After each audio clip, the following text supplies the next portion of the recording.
Ladies and gentlemen, hello and good evening. Welcome to Meghalaya One Heartbeat.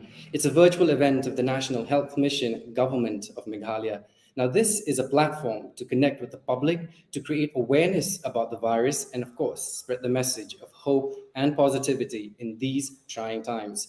We've got a lot lined up for you, but before we get into all of that, allow me to introduce myself. I'm Aaron Ian Lingdo, and I'm your host this evening. All right, before we move any further, let's take a look at this tribute, okay, of our frontline workers who've soldiered the front lines to keep all of us safe.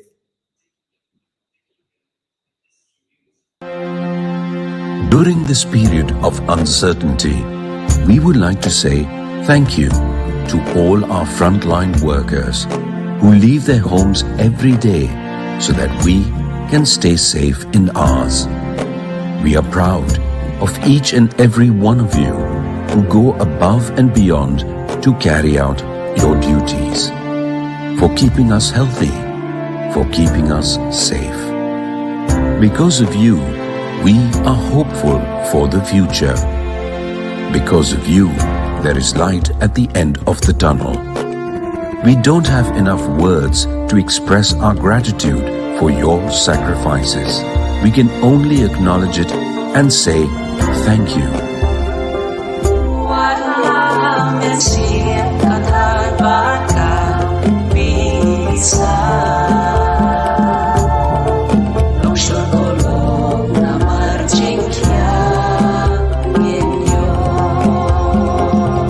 National Health Mission, Government of Meghalaya. No amount of thank you is enough, but we're always forever grateful to the hard work and dedication that the frontline workers have put themselves through.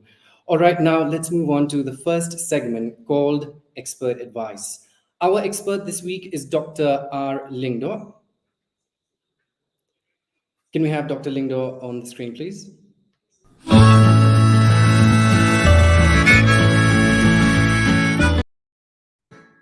Hello, is it Aaron there?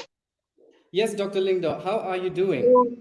Oh, I'm fine, doctor. I'm fine, Aaron. I'm fine. That's very Yes. nice. So, Well, okay. welcome to the program, Doctor. Thank you, Aaron. So, Dr. Lingdo is the Joint Director, Maternal Child Health and Family Welfare State Surveillance Officer. In the next 2 minutes, she will dwell on early diagnosis and prompt treatment. Now, you may ask me why that topic now. Let me tell you. Nearly 20% of cases who've died of COVID 19 in the state were brought dead to hospitals due to lack of early testing and treatment. Well, doctor, 20% is not a small percentage at all. How can rapid and accurate detection of COVID 19 then help to control the outbreak? Okay. Thank you, Aaron. Thank you so much for giving the privilege of the health department to join in this virtual event and also to take part with the every one of you on that together we can. Yes, your opening remark on the early detection and prompt treatment.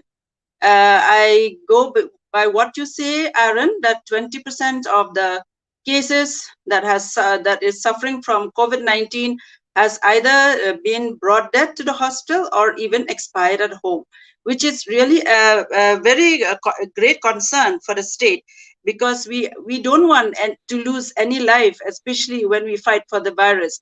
So, before I start, let me just refresh on what is COVID-19 all about.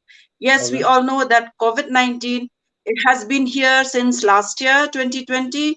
It has affected the whole world, and it is really still affecting us even in 2020.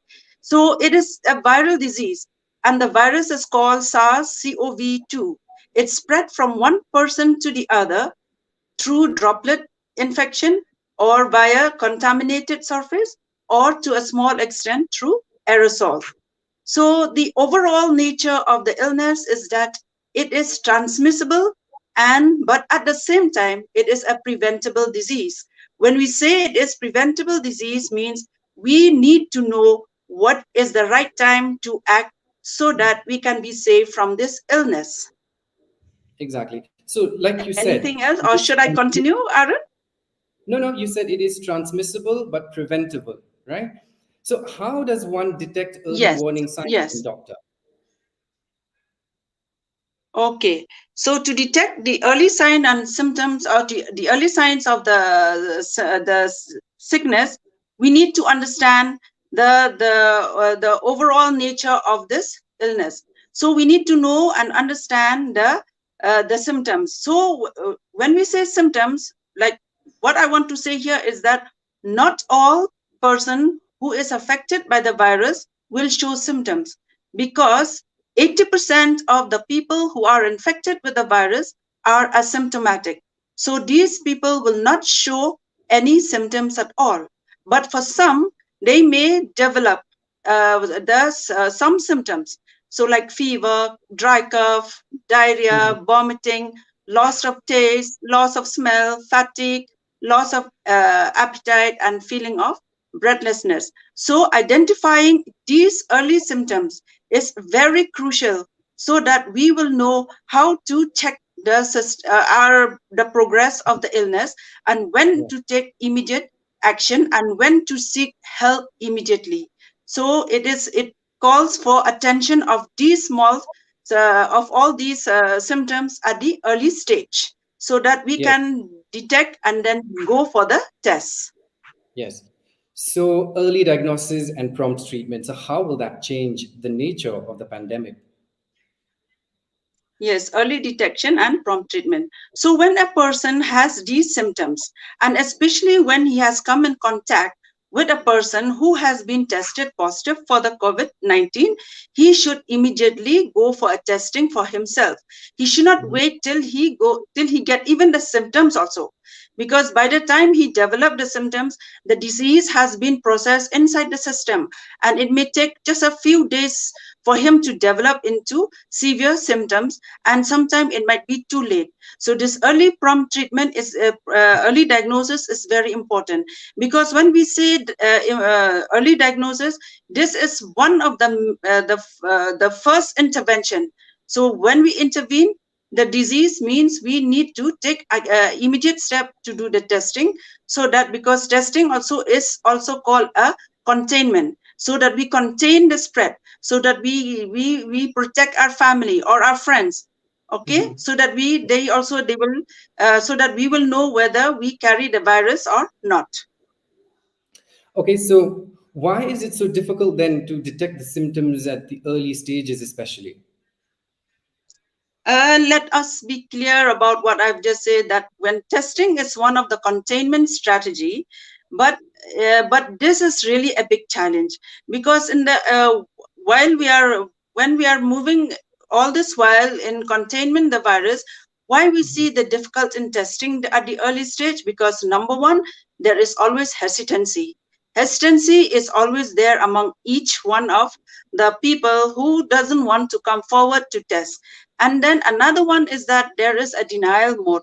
Like even when they have got some of the symptoms, when they have exhibit the symptoms, and when they have Mhm. been even going to been near to any person who has been developed the COVID-19, still they are in a denial mode, and they don't want to test. So this has really is a big challenge for the health department, and it is really it's really like not not good also, because like if we don't come for testing, means the like we will not know, like, because testing means tracking. Then when we test, we track and isolate. So maybe the fear of isolation is still there among the masses, but we encourage everyone, like at least they should come and do the testing, because by isolation we can cut the transmission of the disease. Exactly. So, like you said, hesitancy and, of course, the in denial mode, right? Denial. Right. So, Yes. doctor, the topic a little bit. Can you explain to us what the 6 minute walk test is all about? 6 minute test. Actually, the 6 minute test is an established, simple clinical test to assess cardiopulmonary exercise tolerance. So this is used to unmask the hypoxia. So patient with a pulse oximeter attached to his finger is asked to walk in the confines of his room for 6 minutes continuously. Mind this is for a positive cases, okay? So any drop in saturation below 94% or an absolute drop of more than 3% to 5% or feeling unwell or lightheaded or you feel short of breath while performing the tests or at the end of 6 minutes are significant finding that such patients are labeled as positive for 6-minute walk test. So patients with positive 6-minute walk test may progress to become hypoxic and hence any early admission to hospital for observation and oxygen supplementation is recommended. The test can be repeated every 6 to 8 hours of monitoring in home testing, but it should not be done in older patient, an older person of 70 years, those who with uncontrolled asthma or even pregnant women. All right.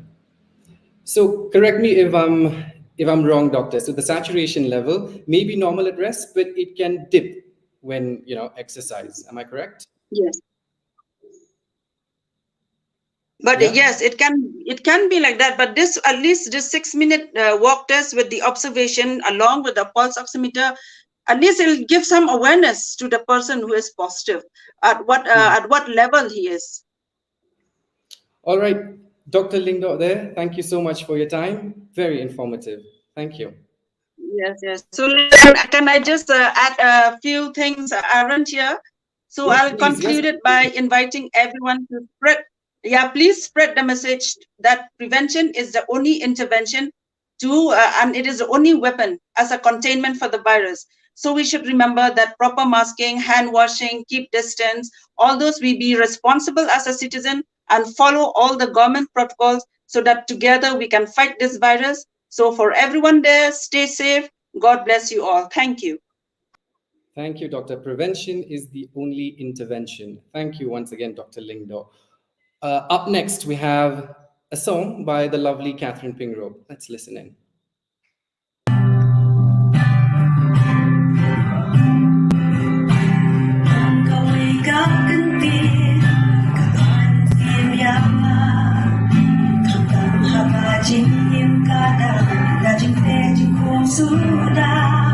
She met me kapala panyada bangi don kajing bangin yo jun chapura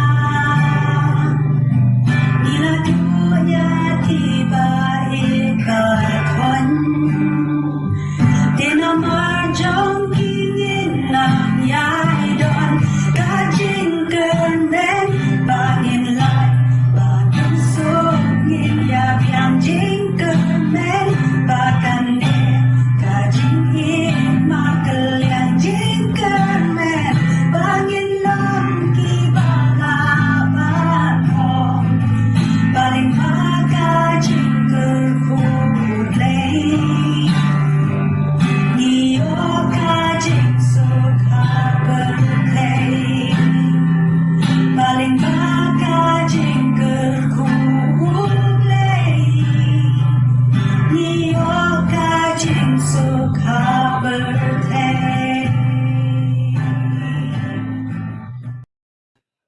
Wow, that track is really catchy. I feel that I know the song already. Now, for those of you who do not understand Khasi, the track talks about hope, peace, and God's blessings to help see us through these trying times. Much needed.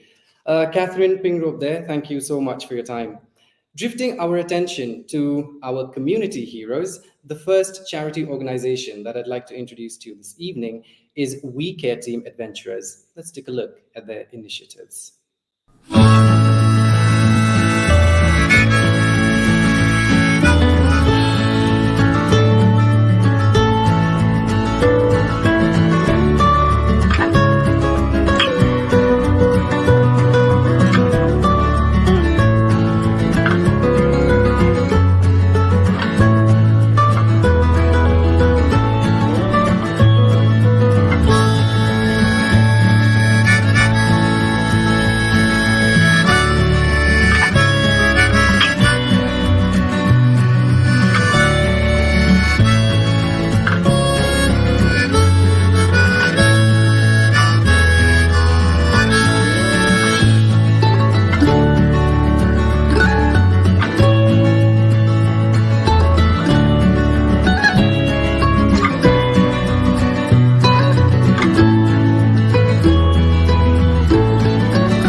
now joined by Mr. Kailash Verma of We Care Team Adventurers.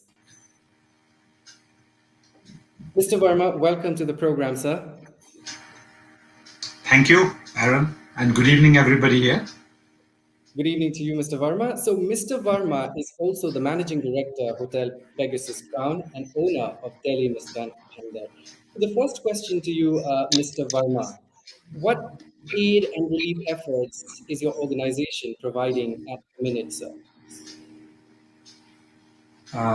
This year, we are providing food to anybody who calls us, anybody having a problem with getting food, any COVID patient, or anyone at home also sometimes.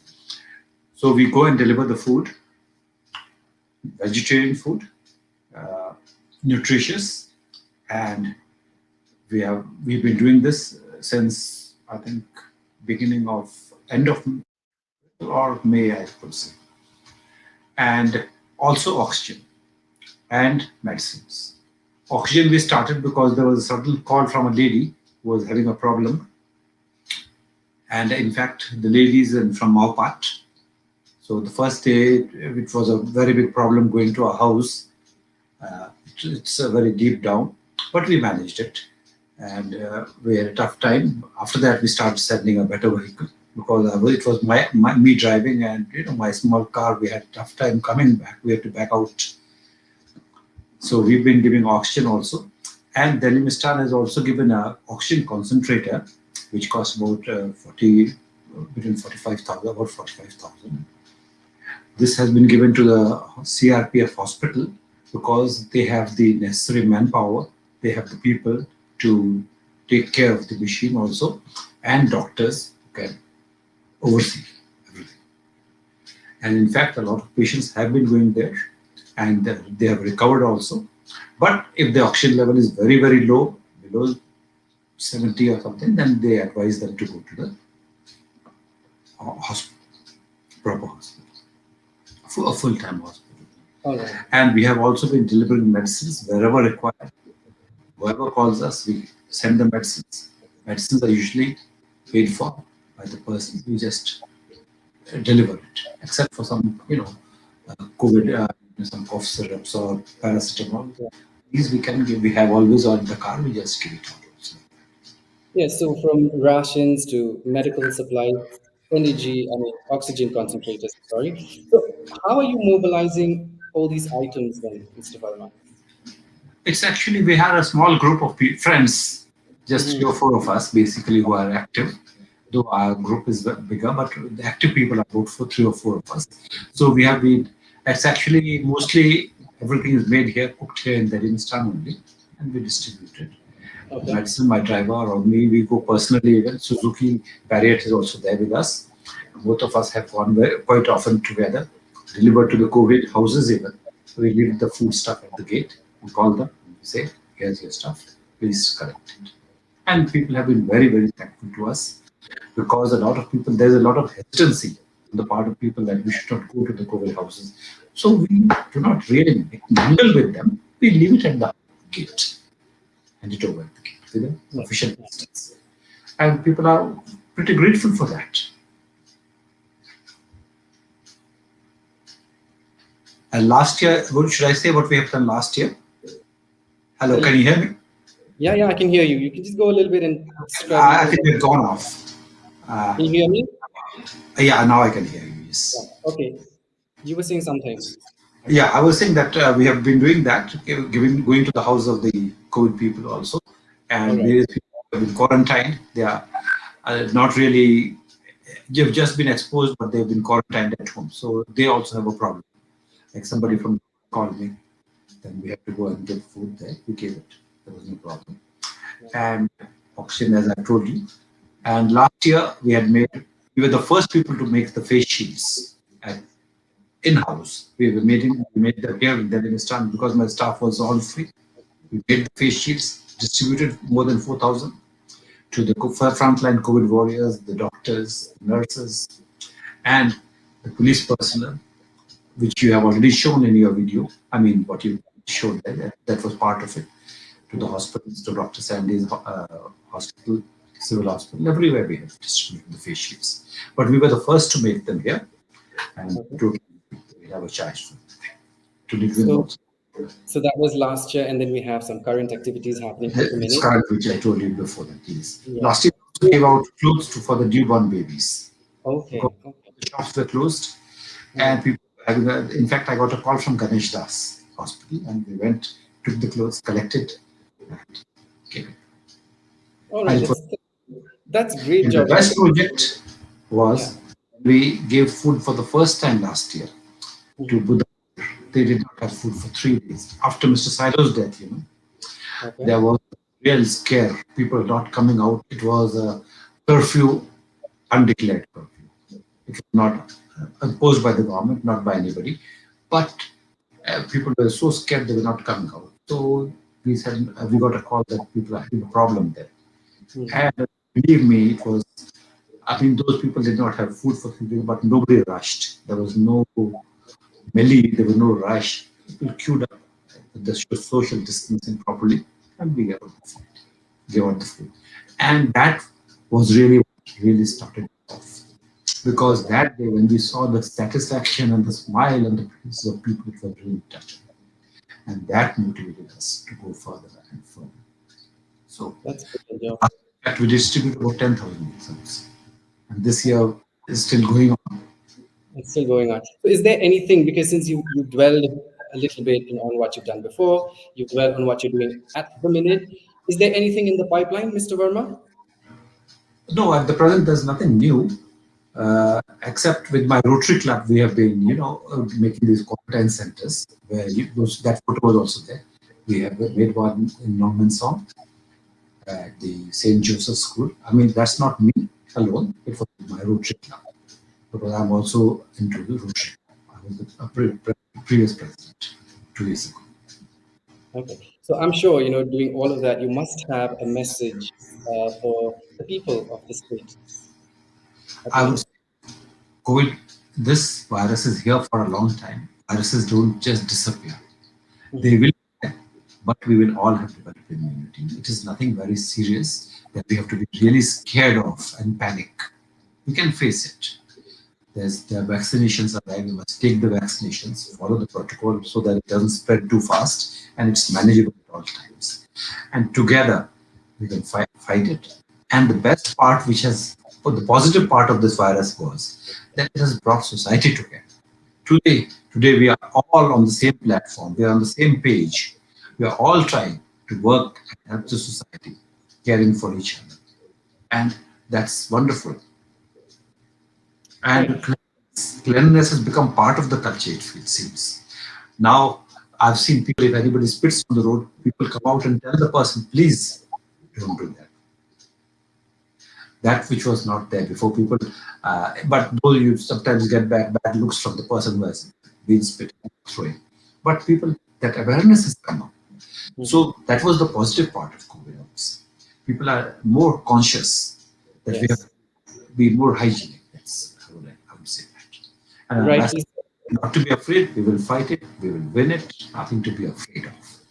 very true. And rightly said there, the virus has brought people together, and together we can win this. Mr. Varma Sure. there, thank you so much for your time, sir.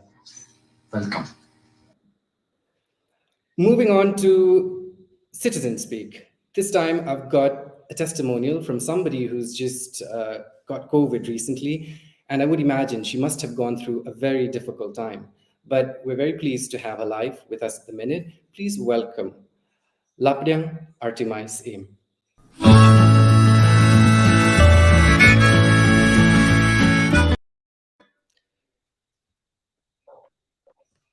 Lapdyang, welcome to the program. It's so nice to see you.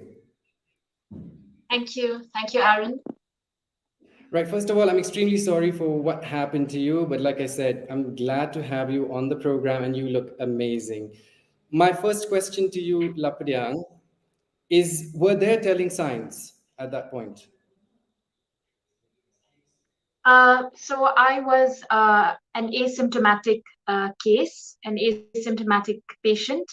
I had to get tested because I was a primary contact to my cousin who tested positive. positive. So I didn't experience any symptoms, but later on, my family, uh, you know, contracted COVID as well, and that's when the symptoms sort of came up. How did you find out, and what was the first thing you did when you found out about it? So first of all, when we found out that my cousin was positive, all of us in the family who had met him, we immediately isolated. We did not go out, informed everybody else whom we had met, and told them that we were primary contacts. So we sealed the house and did not go out. Uh, when I found out, then after a few days, we had to get tested, and I found out that I was positive. And I remember the first thing I did was I rushed into my room and I locked the door and I said, just stay away and everything will be fine. And this room where I'm staying in is my room. I remember my mother, being very afraid for me, and she thought that I was going to have a panic attack. She was Yeah. very worried, but I think the first thing I told myself was, you know, stay away from everybody and isolate, and that's what I did. So that was the first thing you did. You isolate yourself, locked up yourself in the room. All right. So you said your mother was scared. Now let me ask you a question. Were you scared yourself at any point? Yes, definitely. I think fear, anxiety is something that I had to deal with. We all had to deal with. But I think for me, once I got to know that I was positive, one thing that ran through my mind was that, okay, I'm positive. What next?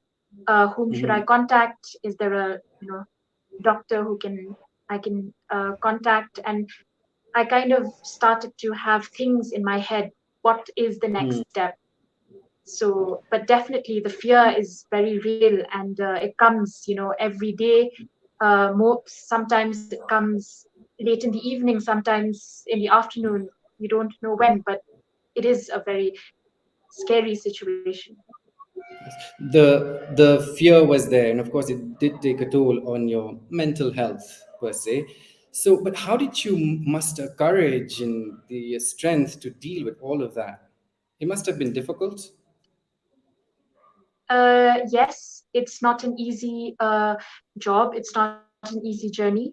Um, I think once I was able to speak to a doctor who could advise me, that helped a lot. The other thing that really helped me is the breathing exercises that I would do.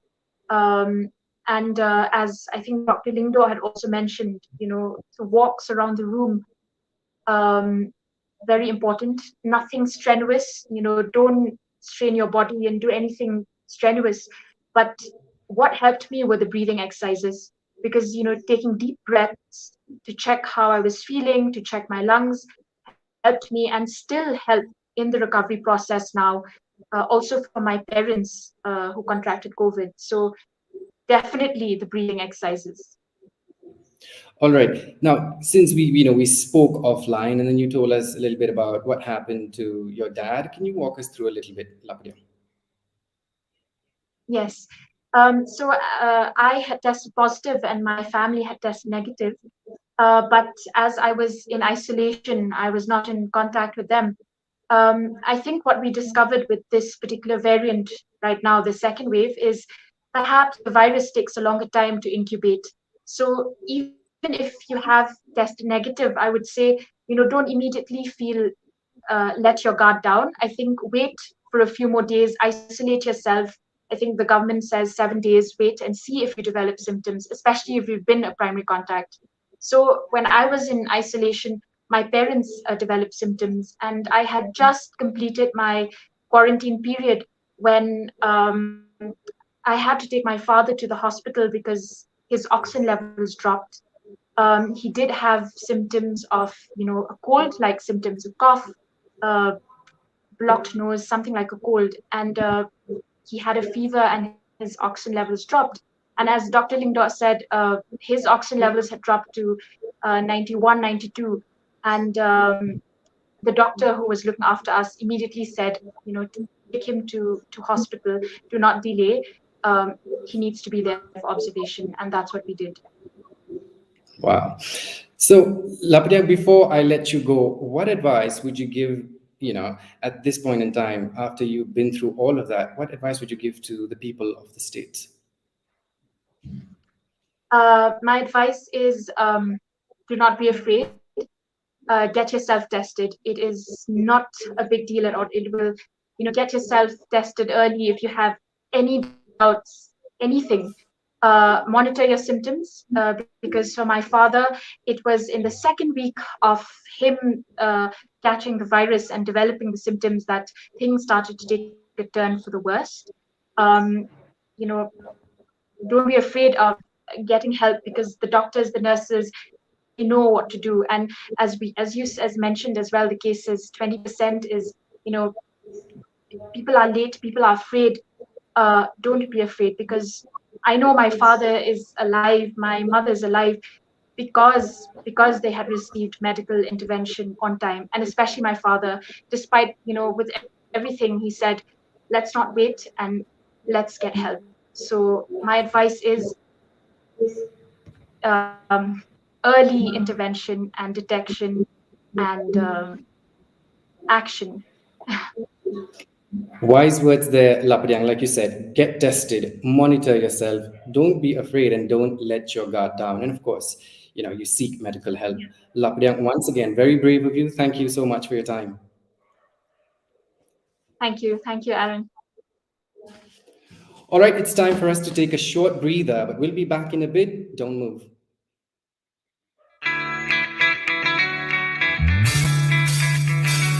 The shadow came on us, took over our lives.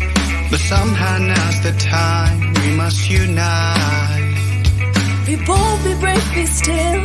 In the end we shall heal. 'Cause there's an answer, and together we will stand and fight. Lagi lojing dum ka klam kitap ka ni. Ya kasha rak jinker man yin kreman kasi. Yin ya klet ki jing ya le but ki jing he. Cha jing du an yin sa boy sha ka thong ka bangi be. We will gather at the darkest hour. Win this battle with faith and power. Long as we don't lose track of sight. Together we shall see the light. No one can stop us, let's stay strong. The road to a better tomorrow won't be long. Kapung ay buong chinchidal Gin sal sawan chingam telgit takrukam Kuwai mo Tingi perse खुशियाँ ना होगी कोई पाबंदी मिलके रहना है हमको जैसे हो कोई family. Okay, be bold and be brave and be strong and fight on, live on. It's not the end, it's a bend in the road. Let's move ahead, no stopping yet. Let's move ahead, let's not forget. Faith alone dries every tear, and when all hope seems lost, let's bow down in prayer. No matter who you believe in, there's no denying a blessing. Heal and recover, let's stand here united as one. We will gather at the darkest hour. Win this battle with faith and power. Long as we don't lose track of sight. Together we shall see the light. No one can stop us, let's stay strong. The road to a better tomorrow won't be long. Issued in public interest by National Health Mission Government of Meghalaya.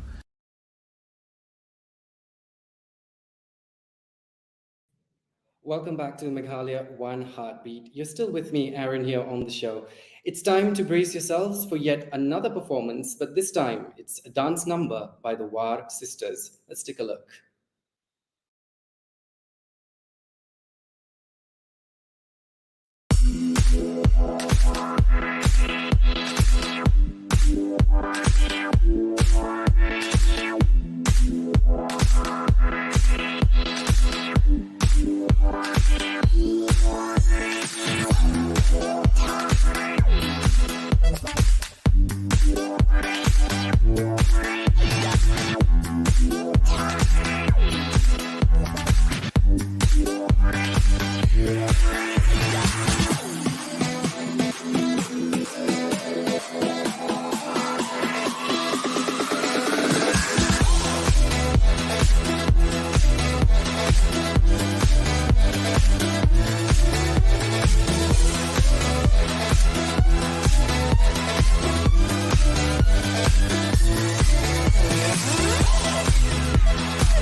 Please wear masks to avoid COVID-19 virus.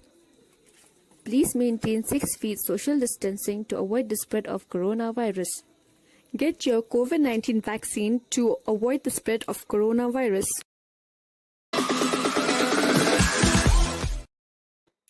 A very strong message there from the girls to remind ourselves that it's not time for us to brush 3 Ws aside. So that means wash our hands, watch our distance, wear double mask or an N95. Once again, thank you, ladies.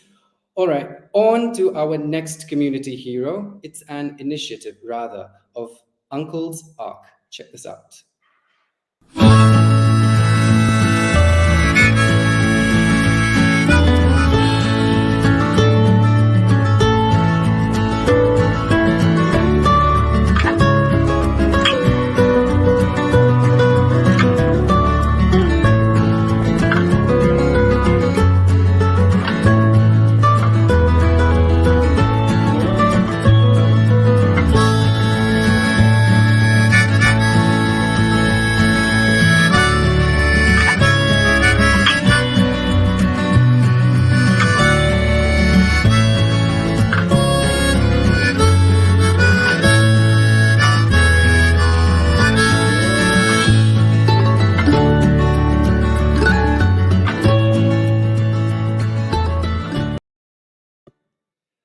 All right, joining us live at the minute is Mr. William Richmond Basayomot. He's the manager of Uncle's Ark. William, welcome to the program, sir. Hi, Aaron. Very How good are you? evening, and everyone watching. All right, so you've been asked this question a lot of time, but for the benefit of our viewers, why Uncle's Ark? I think the word ark in itself summarizes the situation that we're in.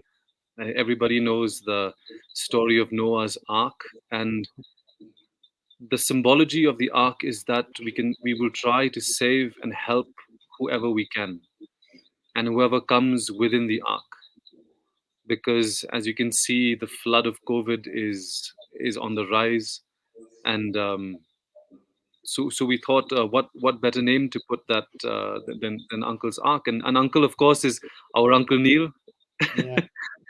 So then it was his initiative. He said, why don't we transformed our music hall into a storehouse where we keep all the vegetables and everything, and everything that was around that we turned it into something that we could help others with. So yes, that's Uncle's Ark, and that's our motive. Till 1 o'clock in the morning, we're up, seeing whoever we can help, and just bring food to their homes. All right, so what's the inspiration then behind it? We know why the name. What's the inspiration behind it?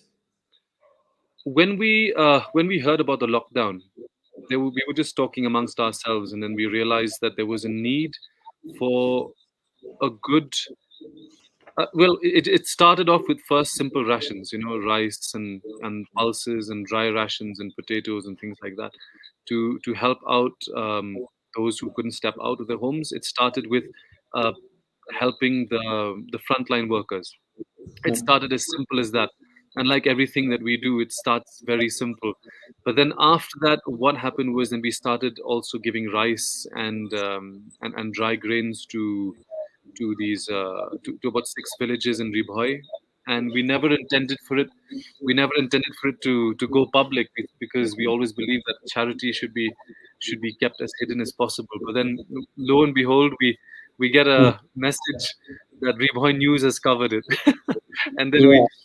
we helped out in our locality as well, and gave food here. And to this very day, in spite of the lockdown, in spite of everything, we are here to help the best way that we can. Well, you just said that very nicely. Charity should be kept as secretive as possible. And so, what sets you apart from other delivery services, let's say? Um, I don't want to get into the technicalities of it. You know what I mean. I can Yeah. say this, I can say that. One thing that we focus the most on is customer service, Okay. because I mean, this is not our main profession, I'm sure most of you will know what our main profession is. Yeah. But nonetheless, we put a lot of people in customer service, and our main objective is to make sure that we have an ear to listen to what the customers have to say. And when they're not even customers anymore, they become like friends now. Yeah. So there have been many times when I speak with the customers, and 15 minutes, 20 minutes on the call, sharing their problems. A lot of them, in containment zones or COVID positive, and they just need an ear to hear. And that is, I think, what I can dare say sets us apart. I don't want to get into what products we sell and this and Yeah. that. It Yeah. gets tacky, but that is what we strive for. Because the last thing that people want when they call Uncle's Ark is to hear that we don't have time for them. Okay. And I think that's what we need actually at this point in time, is to give time to one another. We have so much time in our hands. We're in a lockdown.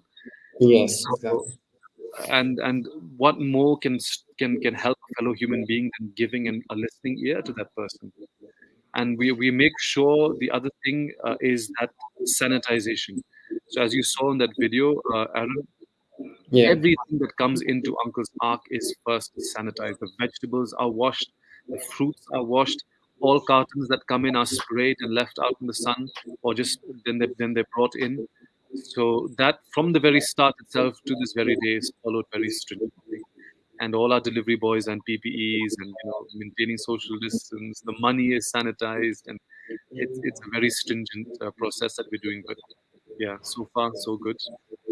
Well, you've said a lot there. So, what do you hope to accomplish through the initiative, William? We hope to, well, I think we're taking it one day at a time. To be very honest with you, we never saw it to become this big. It was just something that we started for the lockdown, the first lockdown that took place. But now it seems like it's become something that people rely on a lot. And I think home delivery services now, because the lockdown has as people have realized that they save a lot of time through home delivery services. They stay at home, they stay safe. So let's see what the future holds, Aaron. I myself don't know. We have to take it one day at a time, like I said. But yeah, we one thing we will pursue is excellence, and excellence will never fail. And Or is it, we've made a lot of, there are many learning steps along the way. But yeah.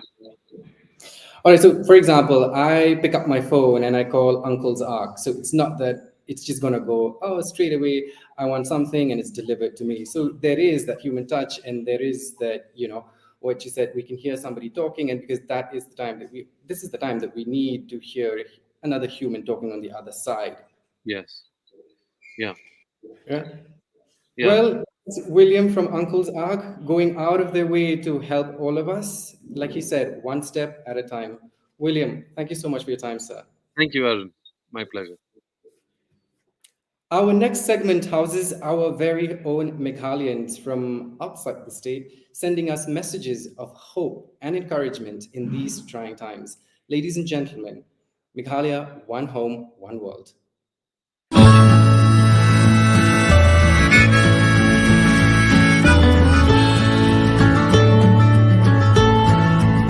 Hello, Shalom. This is Dr. Geraldine. Greetings from the United Kingdom.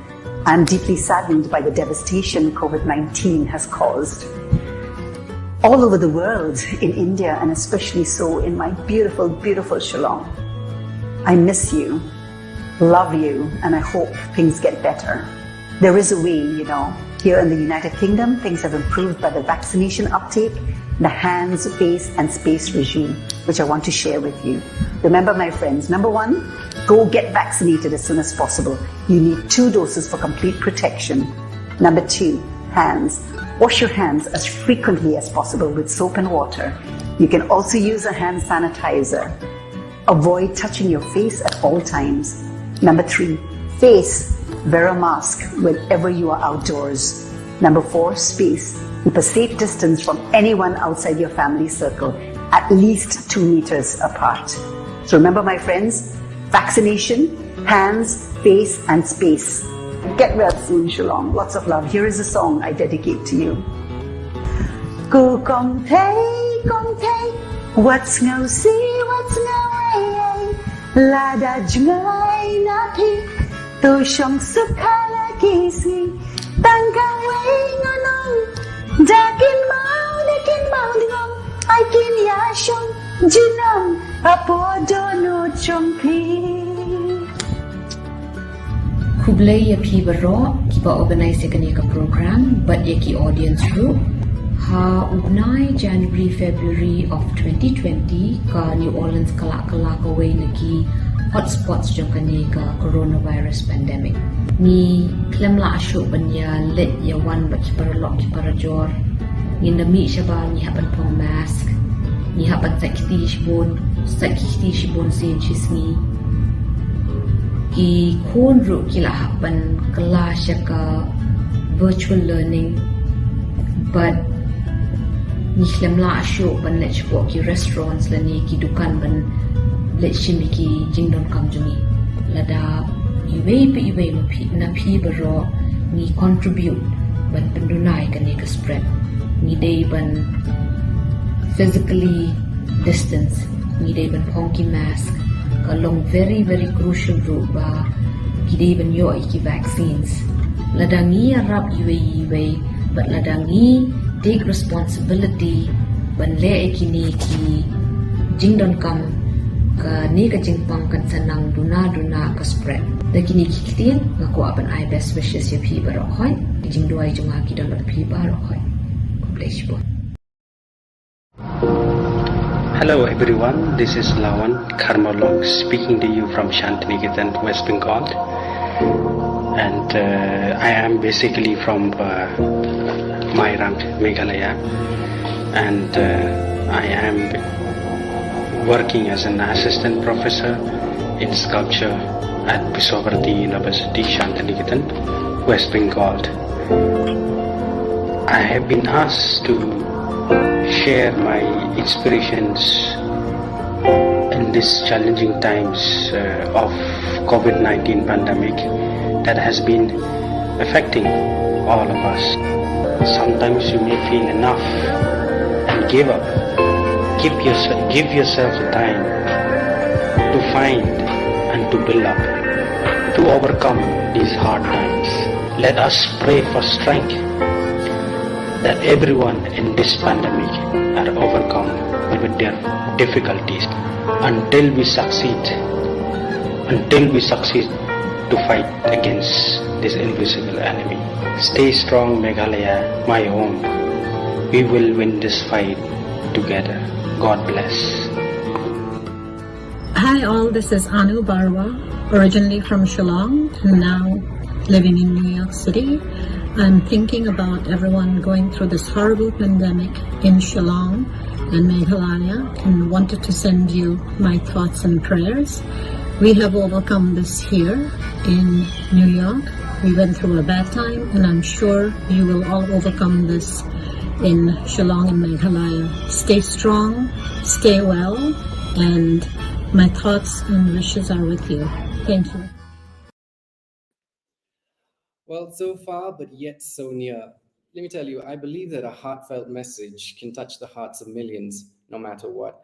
On that note, let's move straight to our live Q&A session. And at this minute, I'd like to invite our viewers to please send in your queries, if any. And in the meantime, I'm pleased to introduce to you Dr. Valerie J. Lalu.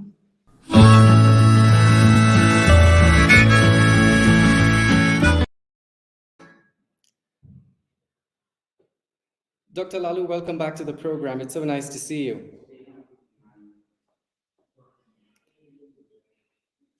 I think we have an audio issue with Dr. Lalu. Good evening, Aaron. Good evening. Yes, Doctor, welcome to the program. Like I said, it's so nice to have you back. It's nice to be back here too.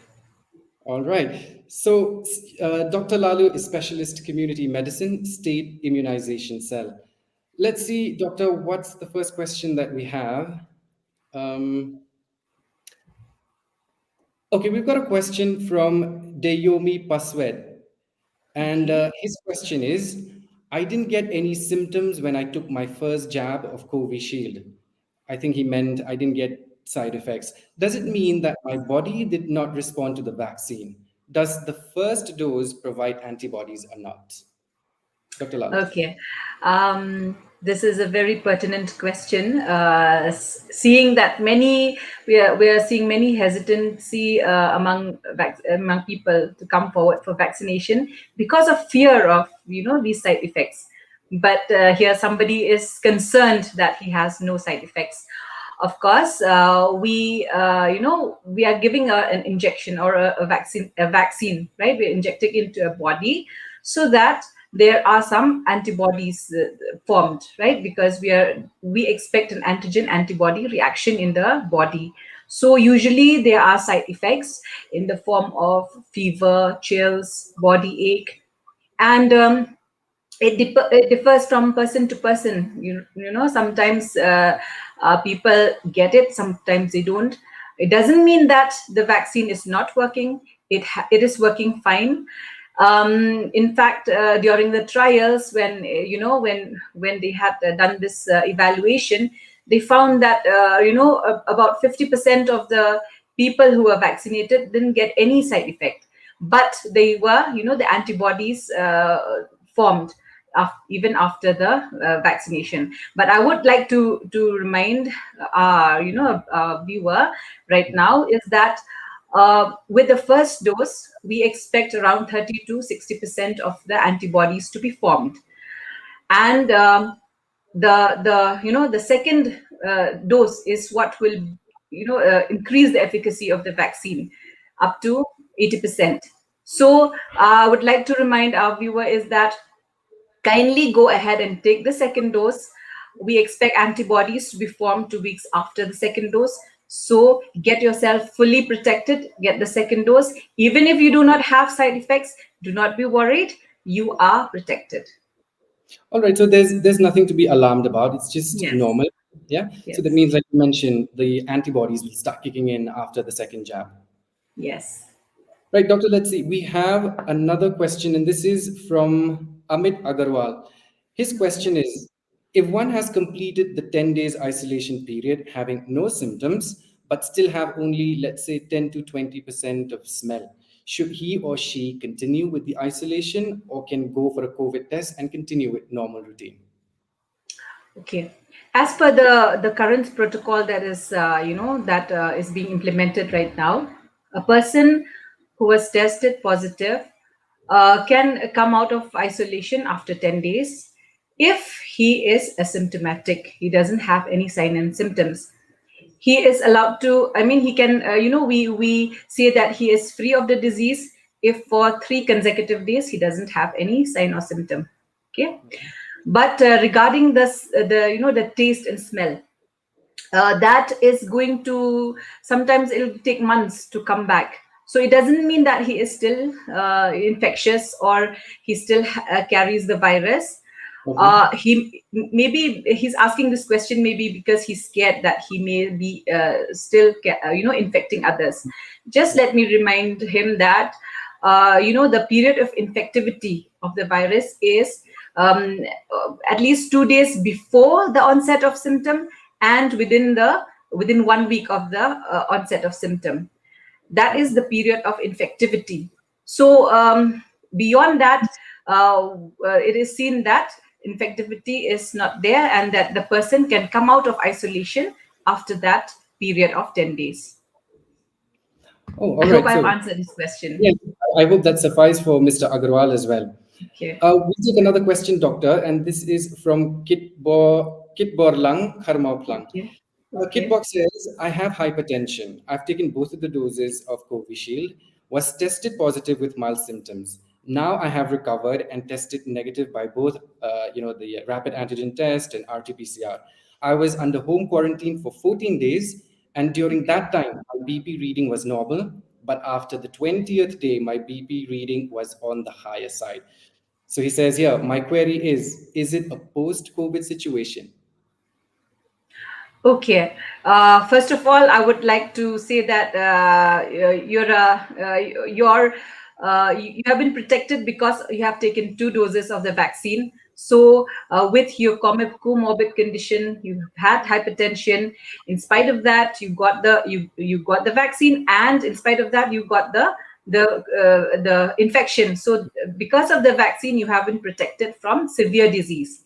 Now, of course, regarding the post-COVID, hypertension that you say.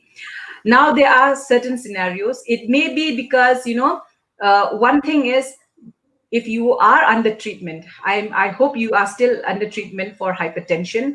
So treatment for hypertension has to be continuous. So if you're taking your medicines regularly, I hope your hypertension will be controlled.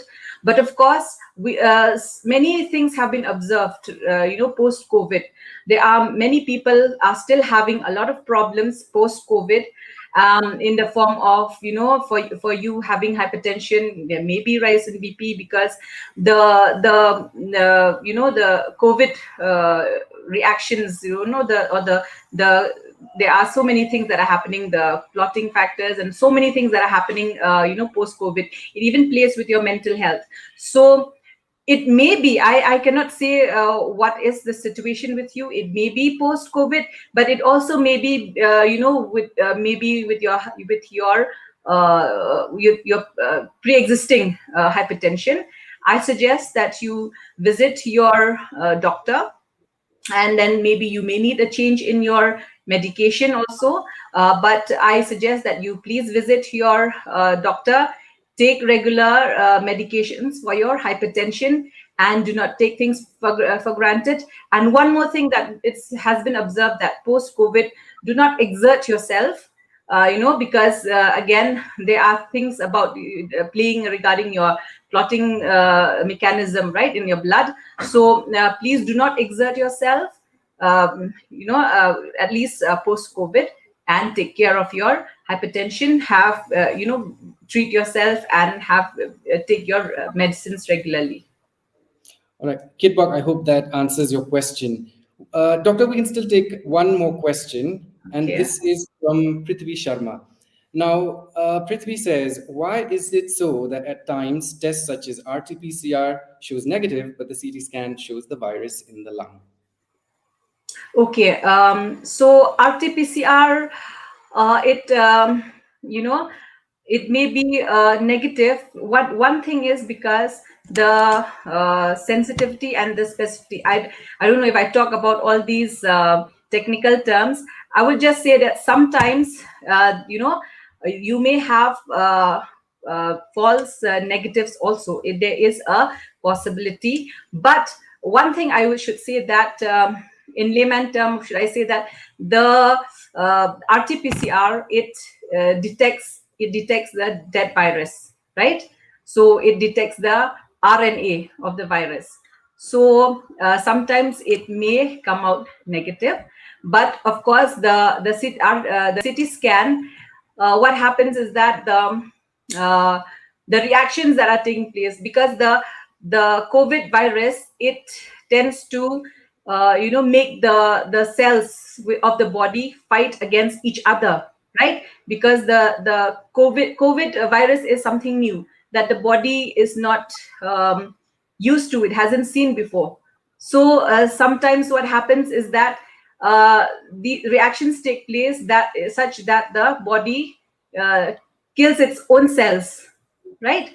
So there may be a possibility that the CT scan will show the findings of the cell of that of the lungs, which are what we call autoimmune. Okay, so that is why the dead cells may be there, but the virus will not be it is not there in the body, but the reaction is taking place inside the body, is what I want to say. All right, Doctor, and I'm afraid that would be the last question because we're really running short of time. But I promise the viewers that we will be back next week and try to answer as much questions as possible. For now, Dr. Lalu, thank you so much for your time and for answering all the questions for us this evening. Thank you. Thank you so much, Aaron. All right, and that does it for us here on Meghalaya One Heartbeat. I hope that you enjoyed yourself, but more importantly, I hope that you gained valuable information and insights from today's event. Until next week, stay home, stay safe. Good night. During this period of uncertainty, we would like to say thank you to all our frontline workers who leave their homes every day so that we can stay safe in ours. We are proud of each and every one of you who go above and beyond to carry out your duties, for keeping us healthy, for keeping us safe. Because of you, we are hopeful for the future. Because of you, there is light at the end of the tunnel. We don't have enough words to express our gratitude for your sacrifices. We can only acknowledge it and say thank you.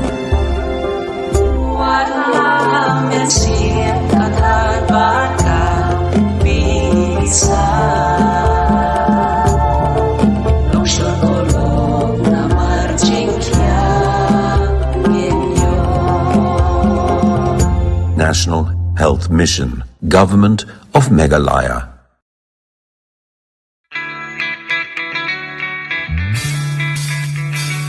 The shadow came on us, took over our lives. But somehow now's the time we must unite. Be bold, be brave, be still. In the end we shall heal. 'Cause there's an answer, and together we will stand and fight. Lagi lojing dum ka klam kitap tani. Ya kasha rak jinker man min kleman kasi. Yin ya klet ki jing ya le but ki jing he. Ma jing du an yin sa boy sha ka thong ka bangi be. Gather at the darkest hour, win this battle with faith and power. Long as we don't lose track of sight, together we shall see the light. No one can stop us, let's stay strong. The road to a better tomorrow won't be long. Katung my bone ching chidel gen sal sawan ching am tel get takrukan.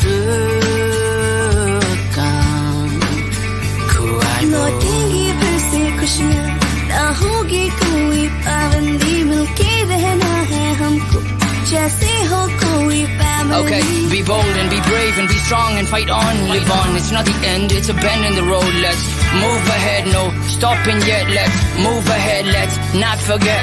Faith alone dries every tear, and when all hope seems lost, let's bow down in prayer. No matter who you believe in, there's no denying a blessing. Heal and recover, let's stand here united as one. We will gather at the darkest hour, win this battle with faith and power. Long as we don't lose track of sight, together we shall see the light. No one can stop us, let's stay strong. The road to a better tomorrow won't be long. Issued in public interest by National Health Mission Government of Meghalaya.